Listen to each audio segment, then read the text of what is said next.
deserve it. So, I guess fire and fury worked. A dramatic statement that they're talking about. Kim Jong-un is actually talking about total denuclearization of the Korean Peninsula. What do you make of that suggestion? This is actually a moment that very few of us thought we'd ever see. The president has agreed that he will meet with Kim Jong-un, and it's difficult to overstate the historic nature of this. John, comb your hair. But that's what normal people call good news. But what about morning beaker? Is this a deflection? Of course it's a deflection. Tariffs and North Korea, all to distract from a president that didn't go through the proper channels. I'm sorry. He looks like Beaker. That's all I see. And of course, the great Rachel is having a moment. You might think, like another president in this circumstance, you could imagine a president asking himself or herself, why has no other American president ever agreed to do this? Why has no sitting American president ever met with a leader from North Korea? Why has that never happened in all the decades North Korea has existed as a nation? Why hasn't any other president ever done? Should I take that to mean that this might be a particularly risky or even an unwise move? Why? Why? You know, if it were another president like Obama, you'd be doing cartwheels off a high dive into a swimming pool filled with ambrosia salad. So, in sum, if you're looking for a summary of the media's response to all this progress, this does it.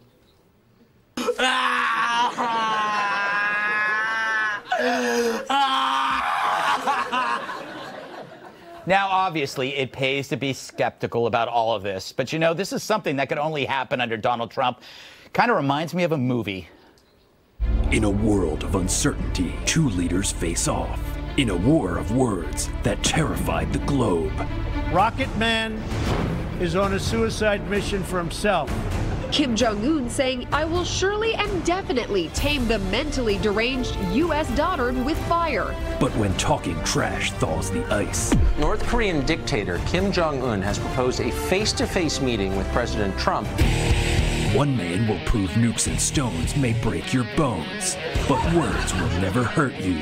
We'll see what happens. While Democrats shoved billions in cash to tyrants, kissed commie butt in Cuba, and apologized to the world for being awesome. A man with a plan said, enough. Nude man on a unicorn with a fitness tracker in one hand and a box of Twinkies in the other presents Donald Trump, Kim Jong-un, and Dirk Benedict as Faceman. Executive Action 10, Put Up Your Nukes. Now playing in select theaters with a special double feature, Nation's Hall Monitor, I Came, I Saw, I Tattled, starring Brian Stelter as Brian Stelter. I have a feeling that's going to be a hit. All right. You got to admit, even if you don't like Trump, his effect is hard to deny. So hard that even Vanity Fair admits that Donald's strategy is paying off. Fact is, to control crazy, you got to talk crazy, meaning appear ready to do the unthinkable to get enemies to think twice. It's my theory. Sometimes it pays to be the psycho on the block, screaming at clouds and rubbing dog poo in your hair. Forever, we sat back and watched streets filled with bearded psychos burning our flag and countries run by extremist nutbags who goaded them into a froth of fearful rage. But enough about Berkeley. So we said, with North Korea, we'll take your crazy and raise you triple crazy by electing Donald Trump. You didn't see that coming, did you? Of course, it's still too soon to rejoice. But what's the media's obsession now instead of that? It has raised among many people the speculation that those photographs might be intimate photographs of the President of the United States. And Mika, I'll hope as you conjure an image of that, I'll try to just urge you not to throw up in your mouth. If there are naked pictures of Donald Trump,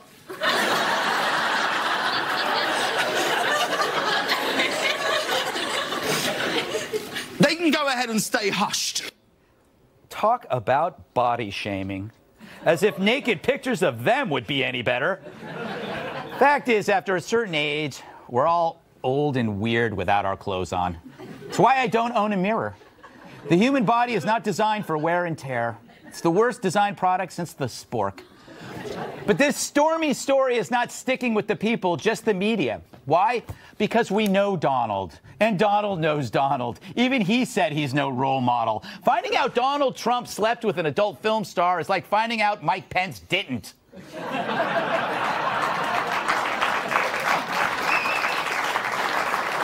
Not going to blow your mind. And besides, a grown man that's attracted to porn stars? Welcome to biology.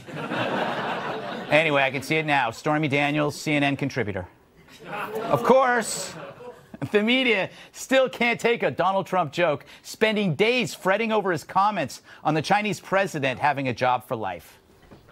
The President of the United States seems to approve of the President of China making himself a president for life, and the President seems to be suggesting that he, too, would like to be a president for life. And we don't know if the American president is making a joke or really means it.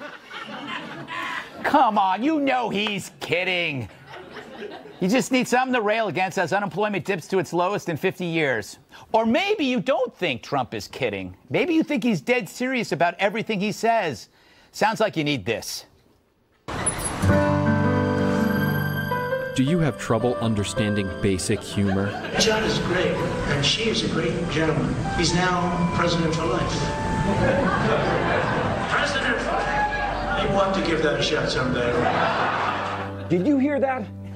He just praised the Chinese president for getting rid of term limits and said we should too. Dude, it was a joke. No, that is what an evil dictator says. Please help me. Sure thing. You should try Laugh It Off. Sounds dangerous. What is it? Laugh It Off is a spray you apply directly to the face that penetrates all the way to your brain to help you understand when the president is and isn't joking, so you can preserve your sanity. My coworker used to scroll through the president's tweets all day and it bummed him out. Then I made him try Laugh It Off. Now look at him.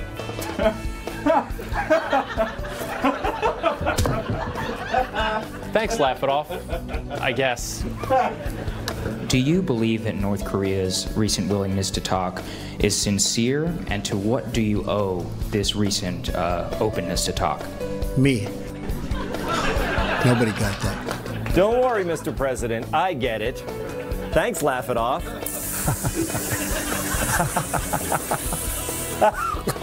So try Laugh It Off today, so you can go from this to this.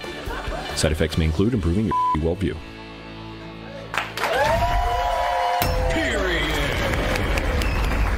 All right. Let us welcome tonight's guest, Doctor, give me the news. I got a bad case of loving Drew. Host of the radio show, Dr. Drew Midday Live, Dr. Drew Pinsky. And like a loaf of French bread, she's often half in the bag. Co-host of Dr. Drew Midday Live, Lauren Savon. And her favorite color is death. National Review reporter, Catherine Timpf. And he flosses with the transatlantic cable, Impact wrestler, and my massive sidekick, Tyrus. All right. Let's go to the expert, the doctor. What do you think of my theory that by pretending to be unpredictable, or maybe not pretending, but actually being unpredictable, it worked with Kim? Well, if it's your theory, Greg, it must be right. First of all, let's start with that. But yeah, I just think Trump is very predictable in being unpredictable. I think he always takes these extreme, scary points of view, lets people react to it, creates a lot of chaos, then thrives on it, and then he's driving back towards some place he actually wants to go using game theory. He uses pretty good game theoretician, but initially he says these very, very scary things and goes to these extremes where you think he's losing his mind, and lo and behold, he reels it back to something where you're happy. I don't know. Everybody talks about game theory, and I don't. Game theory just means looking at everything like it's a game. No. It means it's a little more complicated. Just a little more. All right. Well, you know what? Next, we'll do an entire hour on that. Sunday nights at 9. Okay, Lauren. You got to kind of admit that, I mean, he's putting the squeeze on North Korea. Look, the guy could be full of crap, the North Korean dictator. So, you know. She knows somebody that knows him. Oh, really? Yeah. Who? Well, A friend went to school with Kim Jong-un. Oh, really? Tell me about it. Is he a rational human being? Is he a rational actor? Well, he was a kid in school. He loved his video games, didn't have many friends, and according to this friend, grunted a lot. Grunted? So he's sort of Wait, are you gruntist? Because I grunt all the time. Now I am. Yes. But think about that. He's one of those kids just playing video games, sort of withdrawn, and that's who he's dealing with. And now he's a world leader. But it's going to be a one-on-one sort of negotiation between those two? No. He, by the way, he sees glass half full with this situation. This is why we have a show. If the Twitter preview is anything to come, yes, they're going to have a measuring contest within 20 minutes of meeting each other. We know that's going to happen. And that's a problem? I don't think that's a problem. You know, I do think it's a problem, for the record.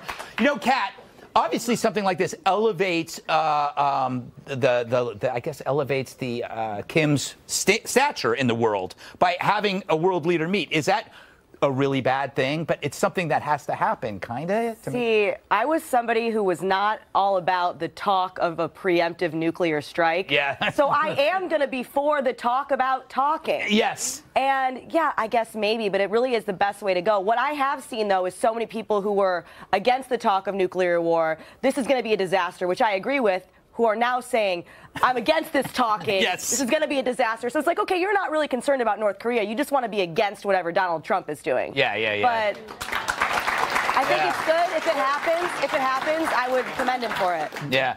All right, Tyrus. From your experience as a professional wrestler, I believe that you might be the expert in this face-off. I mean, they're kind of like professional wrestlers. You got the little scary kid, and you got the big hulking guy. Which one's the big hulking guy? I don't know anymore. We'll give it to Don. He's taller. Mr. President's taller. You know what? Let's forget all that. Let's say they meet, and Donald Trump denuclearizes North Korea. Mm-hmm. So he gets the Nobel Peace Prize, right? Right, yeah. I think so. But he probably won't. No, they're going to give it to Obama. Again. But can you just imagine? Yeah. CNN having to report that? Yeah. I guarantee you they will be doing opiates live on CNN. Yeah. They will need Laugh It Off. Yeah, it's definitely, I mean, I think he's going to talk to him. He's going to, and I think it probably will happen. I think the alternative is worse for North Korea because those sanctions are really hurting them. They're hurting him. His Federal Reserve is almost out. That's his money. Yeah, he's losing his money, and also they're targeting companies, and he's looking for a way out, and this might be a way out. But again, you can't trust a guy like that. You got to, But you trust but verify. You can. The world we live in now, people get political advice from a wrestler.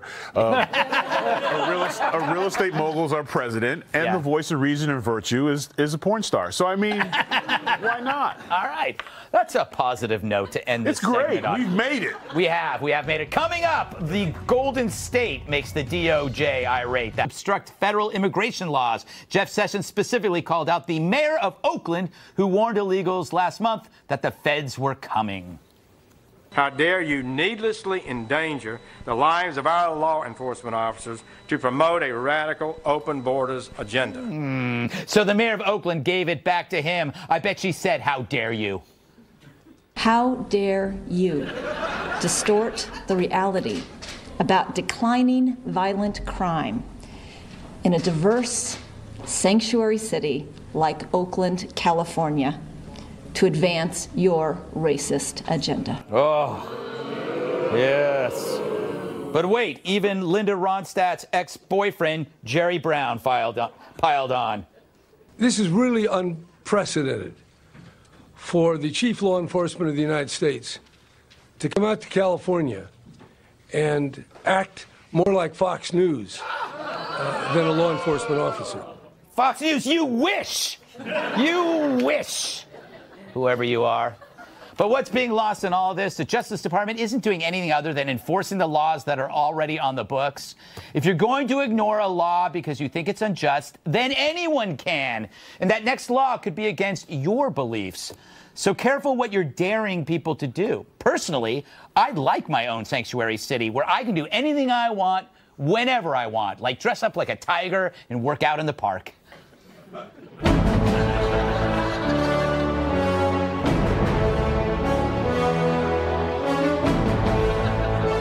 I was banned from that park. I don't blame it. It was worth it. Lauren, the sanctuary city, if you could have one, is there any kind you would like for yourself? Well, I'll be honest, at first, when I heard California was going to create sanctuary cities, I was excited. I thought maybe it was like a discount spa where I could get massages. But now I realize that is not what they're doing. No. And even though I'm not a huge fan of Jeff Sessions, I was right there behind him saying, you are obstructing the law. You are giving me the vapors, California. How dare you? How dare you? How dare you? How dare you, good sir?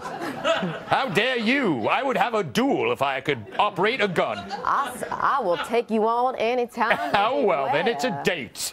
We'll meet on the veranda. Gregory Gutfeld. We'll have mint juleps. I don't know where this is going, Doctor. I was thinking more about Foghorn Leghorn. I say, son. Yeah, listen. You're in California, it's man. It's a big deal. It's all we talk about on our radio show. This is a big deal. This is insurrection. This is a disregard for the federal law, and that is unconstitutional. We fought a civil war over this very issue. We're talking about nullification. The Civil War started because President Lincoln attempted to provision Fort Sumter, which was his duty as a federal senior officer. He provisioned Fort Sumter. South Carolina fired on them. That was the Civil War. Now here we have California going, we are going to disregard these federal laws no matter what. They can't no matter what. They will lose this suit. I didn't even know that about the Civil War. I should have paid attention. It all, to be fair, it all started with the nullification crisis in Andrew Jackson's administration. All right. Forget it. You're a doctor. Come on. I know. I shouldn't be taling about this stuff. All right. I know. What It's happened? dangerous for me. I know. Tyrus. Thoughts? Well, the Civil War was really important for me, so I'm really glad it worked out the way I'm working. I'm not chained to this chair right now, so that's really cool. I grew up in California, and it's always something, but I just wish the sanctuary cities were somewhere else. And the great Walter Kern, whenever he's here, he always says the same thing. It needs to be like Montana, New Mexico, Alaska. Those would be great sanctuary cities because you actually get out there and you got to work and it's cold and the environment and it's spread out and there's nobody there. Yeah, they all pick this. Because I have a theory. Yes. The reason why these. So and here's the thing. Anytime, if you notice, liberals only want to help you when they lead stuff. They never want to just like, and all these big cities that want to have sanctuary cities is also the cities where most of the maids and the gardeners and the stuff like that work because they don't have to pay them. They don't have to pay them the same rates they have to pay American citizens. So it's just convenient to me that they're so worried about these sanctuary cities and they're protecting the rights of these immigrants, but they're actually protecting their own It's not the rights of the immigrants. You understand something. All they're doing is protecting the rights of convicted felons. Convicted felons cannot be deported. It's insane. We haven't even gotten to what we should do with illegal immigrants. I hope they do that when I'm convicted. It's fun. This is so it's discriminating. It's discriminating against the American felon. Like the American felon should be first in line. That's exactly what this is. It is. So the illegal felon gets cut in line. I can't rob anymore. That's better than a regular felon. It's an illegal felon. It gets all the way up to the front of the line. All right, Kat. Thoughts? Yes, that's my question every time. Obviously, it's a little bit of a complicated legal issue because you also can't force the state and local police to do the federal government's job. But the fact that someone can be a violent criminal and be here illegally, I mean, you don't get to stay. That's absolutely ridiculous, and I can't believe that anybody has a different view than that. It just doesn't make any sense. Yeah. I realize my ideal sanctuary city is one where no one can be taller than me. So when you come in, it's going to be just like an amusement park.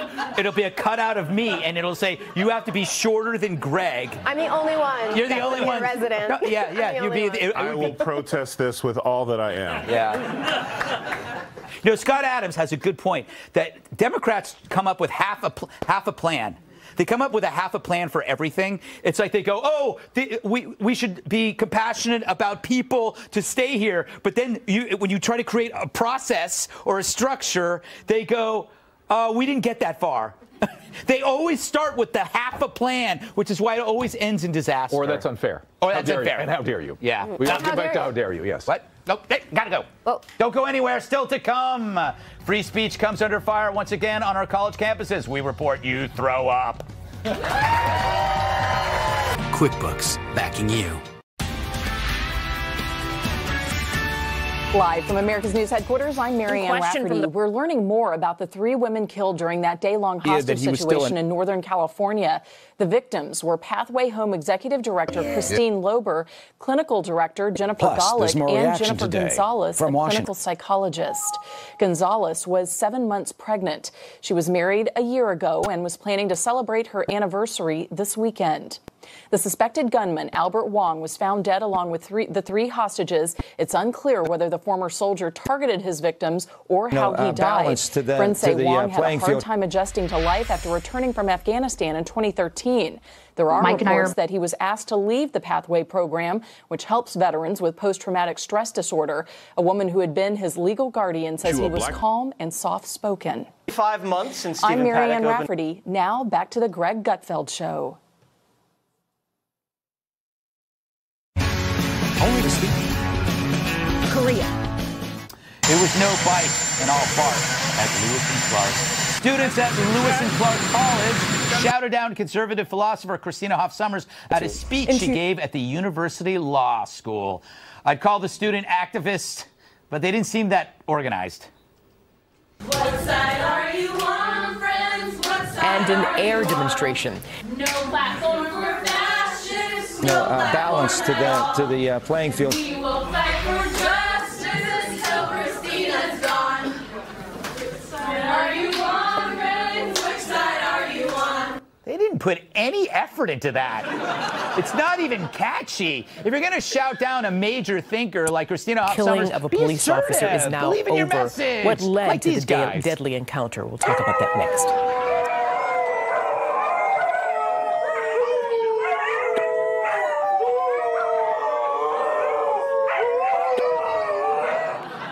See, they're organized. Meanwhile, at Middlebury College, a year ago, students there violently protested against conservative Speaker Charles Murray. You remember this? The professor who invited Murray ended up with a concussion.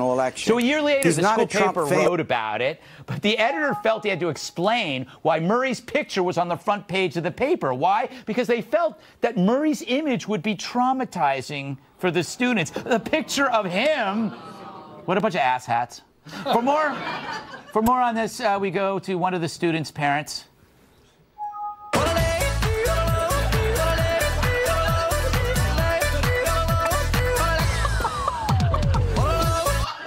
You should be lucky to have him as a parent. Kat, you've been writing about this stuff for like 30 years, which is amazing.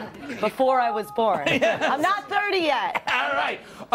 Does debate still exist in America? Is it over? It's over. Yes. I mean, the only time it's traumatizing to see a photo is if it's of your ex-boyfriend and he's smiling. So unless these students dated Charles Murray, which maybe they did, maybe a couple of them dated and things were going great, and the next thing you know, all of a sudden he left them, then I completely understand. He dumped them over a low IQ. I completely understand why they would be reacting this way. Otherwise, they have no excuse. Yes. Speeches are not violence. Photos of people just sitting there are not violence, and these kids really need to grow up and get over it. Tyrus? How are these students going to get jobs in the real world if pictures, if photos scare them? Okay, let's just ease back a minute. First of all, can you just imagine the protesting planner, the guy who put it together while they were doing that? You know, he was sitting in the van going, oh my God. I told him 1,000,000 times to shout us, not we. Like, the choreographer probably had to apologize to everyone. We're going to come back out and we're going to try this again. Like, it was literally protested. There wasn't even no effort in it. Yeah. You know? And it's not the students. Mm-hmm. It's the administrator or whoever was in charge of that. Yeah. The person, oh, this is going to hurt the children. Really? That's going to hurt the children? An old man side profile, and if you look at all their Facebooks and Instagram, they got a ton of selfies on there that'll scare the hell out of you. Yeah. Opposed to some old guy who didn't even know he was taking a picture, who looked like he was holding on to his last breath. I mean, it's not even, they don't even go to the kids. They're like, I'm going to show you, ladies and gentlemen, I'm going to show you some pictures. If anyone needs to offend you, please let me know. They don't even do that. They don't want to deal with it, or they want to make it a big issue. And then someone will be like, oh, it makes us upset. And then they don't even think about, am I upset? I think I am upset. Yeah, we're upset. Let's protest. They're indulging these kids, Lauren. What's wrong with this generation? They have a lot of feelings. They do. They have a lot of feelings, and they equate violence with words that they don't like to hear. And so when they heard this racist author, as they're calling him, speaking at their school, they were so against his violent words that they attacked him and the other professor he was speaking with and gave her a concussion to prove how anti-violent they are. I'll share it with you. True. They're against violence. Yes. These guys need to, first of all, I was in college. Were any of you like even involved in a protest about a speaker on some other department that I wasn't studying? Like, have a natty light. I mean, why are these kids go from protest to protest? Or if you're going to be engaged, like, don't be.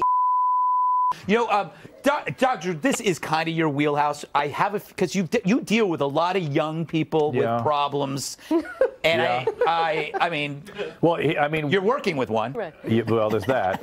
but I find myself disgusted by a lot of things in the world today. This is one of them. We take liberty and freedom for granted. Free speech is the foundation of what we're doing here. I'm a scientist, and I learn in science all the time that lots of things are irrational and don't make sense. That's what being a scientist is, learning to accept things as they are. But you do that through discourse and a dialogue and shared ideas. If you break that down, that is fascist. That is where fascism hit the road with fascism. And I'm frankly, this is one of the things that has me gravely concerned. I'm disgusted, but to answer your question, at the core, it is the narcissistic turn we've had. We're all such brittle narcissists that we're hurt to our core. We feel so tiny and little inside. Get over it. Get some grit. Let's get going here. Let's solve problems. I want everyone to join me in the radical middle, Greg. I'm in the radical middle where we solve things pragmatically and we share ideas and we value the First Amendment, and let's get on with business. Come on now. You know what you're talking about too is that if you eliminate that step between anger and violence, which is dialogue. It's words. That's right. It's all that's left is violence. That's all. And it's almost as these folks want that. They actually want the violence, and they would probably lose. It's a weird projection of their own internal violence that they're afraid of. It's their own violence, their own anger. And you know, Lauren pointed that out. That at the end, what do? They violently attack somebody who was just trying to talk. Exactly. Ridiculous. All right. I'm so angry I could hit somebody over violence. Still to come, does a universe exist where we all can live forever? The most incredible scientific discovery since to make you immortal. A Berkeley mathematician claims to have found a special type of black hole that you could pass through without being ripped into little pieces. But there's a catch. Your past would evaporate, and you'd be trapped in a parallel universe with an infinite number of futures. Basically, you could live forever because the universe on the other side wouldn't be governed by time and space. It's kind of like a date with Bill Hemmer. So what's this mean? We sent our new correspondent, Mike Van Michels, into space to look for one of these black holes. Mike, find anything yet? Yes, Greg, I'm entering the black hole right now, and it is very hot, Greg! It's so hot! Please help me! Oh, God, Greg! Ugh. Well, I guess we lost Mike there. Sorry about that, everybody. Hey, Greg, I'm right here on the desk. Yeah, the black hole must have teleported me back to the studio. This is amazing. That's you? That you're on my desk? That's amazing. Yeah, this is incredible. I can't wait to get home and tell my wife and kids all about this. You haven't looked in the mirror yet, have you? I hate to break it to you, but it's over for you. There's a lesson in there somewhere. Not sure where.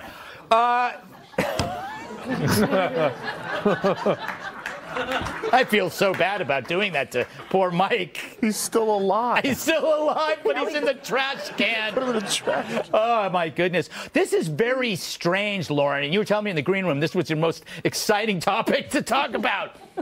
Are you worried? You get to erase your past. Why is everybody obsessed with immortality? I am exhausted.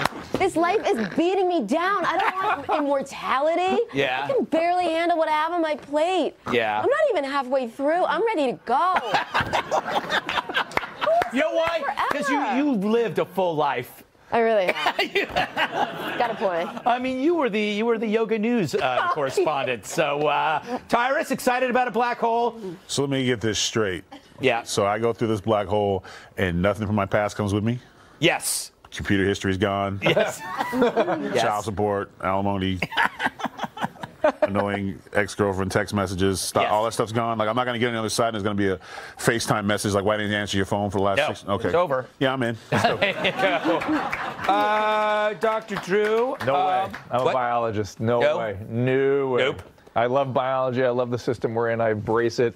Don't screw with everybody. Don't do it. No black holes for me. Yeah, no. No, it's for you. No it's fun. for you. It's for you, Kat. It's for you. You would love to erase your past and live forever because you talk about death all the time. I do. It would be such a shame if I didn't get a chance to actually do it. I would love to erase my past. It's what I keep telling my therapist that I want to do. Yeah. And he keeps telling me, Kat, that's not possible. Well, you were wrong, Dr. Elliott. It is possible. I'm going to fire him and hire one of these math doctors to talk to about my problems because they're the ones with all the real solutions. No offense, Drew. No offense taken. You know, there's a really dark part of this. Okay, if you're living an infinite number of lives, there's a super downside to this because you could think, oh, well, if there's an infinite number of lives, you could be George Clooney, you could be George Washington because it's infinite. You will be living all of these lives, but you will also be Jeffrey Dahmer. You will also be Adolf Hitler. That kind of sucks because right now that would be happening. Maybe in some respect that's already is. Well, that's what I think. I think there are parallel universes right now. Plus, here's another theory as I stretch this segment out since nobody has anything I'm just interesting waiting to say. for you to finish this because I just got upset at you. This makes accidents more valuable and terrifying because if you can live forever, the only thing that's going to kill you is an accident. So you'll never go outside because if you go outside, it would really suck if you could live forever, but you die at age 20 because, a safe fell on you. Okay. Not to mention that, Greg, but you're just assuming everyone's going to have great lives on the other side. Yes. What if you're Joe Schmo, the guy who's like middle management and can't get out of it for eternity? Right. Yes. Maybe it's better to die. And second, are we sure this just isn't the guy who can't get a date and he got kicked off Instagram for inappropriate pictures, so he made up, there's this other universe where you can go and just leave his passport because nobody will swipe left on his Tinder, you know what I'm saying? Are we sure this isn't just some mathematician who's just really lonely and has made some mistakes? It could be. He's going to be my new doctor. Yeah. So. I would like to propose medical marijuana next time we bring up this topic. I think maybe that would have helped this segment. Although I'm fascinated by that, and I feel like we should be talking about Stormy Daniels instead of black holes. I mean, I'm just saying this is how bad we want to avoid Stormy Daniels. We're going to talk about black holes in 10 minutes. We talked about it in A block. I'm just saying. What's to talk about? It was 12 years ago. You want to talk about things I did 12 years ago that were a mistake? Get the tissues. Let's do this. It is true. It was before he was president. It's not like it doesn't even matter. She accepted the money and now she wants to talk. You made a deal. Yeah. She's the bad guy. She reneged on the deal. I only want to see that. You signed a contract. You got some money, and now you want to talk about it? No, you made a deal. No. Why are we not booing her? Oh, no one cares if the president was with a porn star. We don't care. Cover-up that gets it was you every 12 time. years ago. Yeah. Anyway, well, that was interesting. We went from black holes to porn stars. Coming up. He's suspected of being a Russian spy, but has no idea why. Carter Page is here. I'll ask. And I was ready. Yeah. That's funny. Do you get a lot of fiber? You seem kind of relaxed all the time. Absolutely. Yeah. No, because it doesn't seem like I always think when I look at you, you don't seem like a spy to me, which means you could be an amazing spy, right? You're just so happy. Well, actually, Laura Ingraham picked up on a bit of it because she figured out where I was. Our campaign committee met with then candidate Trump one time, and I was very, very far away. And right. She figured out where. Where were you? I can't say exactly, but I'll give you the hint that let's just say it's closer to North Korea than Washington, where that meeting happened. Oh, interesting. But you can ask Laura about that. I will. We're having lunch tomorrow. Okay, good. Not really. Anyway. So, are you a spy? Well, actually, so on the North Korea front. That's not a no. Are you a spy? Well, the North Koreans, they offered a much better deal. It was only $11 billion from the Russians. Yes. And they jacked it up a little bit, so that's how I ended up heading in that direction, actually. So why are they after you?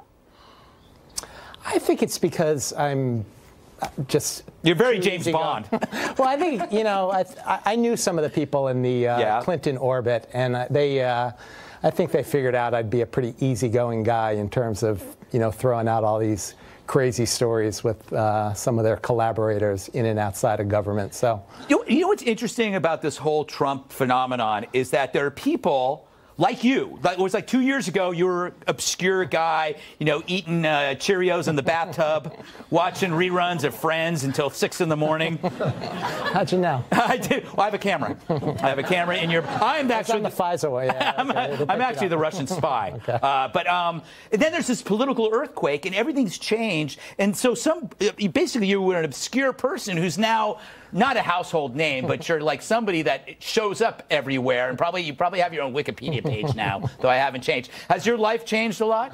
Actually, that Wikipedia page showed up within hours of the fake news stories that the DNC and the Clinton campaign managed to plant in September 2016. So you're right, I was definitely a nobody before then, but. Now you're a frightened somebody. Are you followed a lot? Like followed by mysterious people in overcoats? Perhaps Lou Dobbs.